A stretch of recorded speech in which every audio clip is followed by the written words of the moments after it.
पुत्र अपने पिता की चुगली ना सुने, पत्नी पति की चुगली ना सुने और शिष्य गुरु की चुगली ना सुने।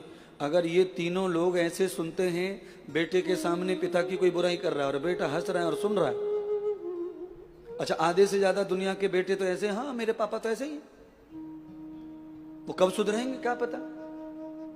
चाहे पापा लुच्चे से लुच्चा हो, पर दूसरा कोई बुराई कर रहा है तो उसके मुंह को फोड़ दो। चाहे पापा कितना भी हो, मैं थोड़ी कह रहा हूं पापा गंगा जल है, पापा कैसा भी होगा, पर तुम्हारे लिए संसार में आने का कारण पिताजी है। यम वेदो गति ही, जिसके कारण तुम संसार में आए हो, इसीलिए उनका ऋण अपन चुका ही नहीं सकते, चाहे पिताजी खराब है। इसीलिए दूसरे के मुख से कभी पिता की आलोचना नहीं सुनना। पति चाहे जितना लुच्चा हो, पर पत्नी को दूसरे के मुख से नहीं सुनना है कि मेरा पति खराब है, चाहे जितना खराब है रहने दो, तुम क्यों बोल रहे हो। हम देख लेंगे सब, हमारे प्रारब्ध में हम समझेंगे। और ऐसे ही गुरु के बारे में ये तीन की आलोचना जो सहन करता है वो पाप में पड़ जाता है। यात पापौ कृतम भूयंत जाता न यज्जो न दानो कृतम न वेदो स्नानम गितोर्त्वाह।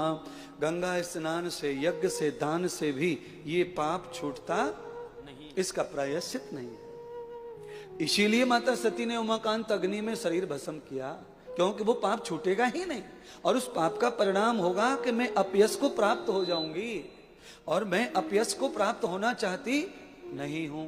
इसलिए अग्नि को सौंप दिया शरीर।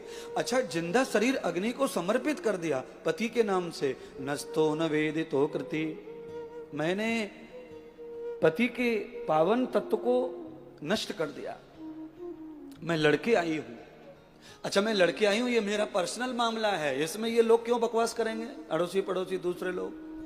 ये इनका औकात क्या है कि मेरे पति के लिए आसन नहीं डालें, मेरे पति का नाम ना डालें। ये होते कौन है, वो तो अखिल ब्रह्मांड नायक है, सबकी मृत्यु उसकी मुट्ठी में है, तो भी ये नालायक है, मूर्ख है। इनको पता ही नहीं है कि इन सबकी मृत्यु भी उसकी मुट्ठी में है जो मेरा पति है, जिसे इन्होंने आसन नहीं दिया है। कभी कभी आदमी स्वार्थ में इतना अंधा हो जाता है कि जिनके हाथ में अपनी बागडोर है हम उनका ही अपमान करने लग जाते हैं, उनके बारे में ही बकवास करने लग जाते हैं।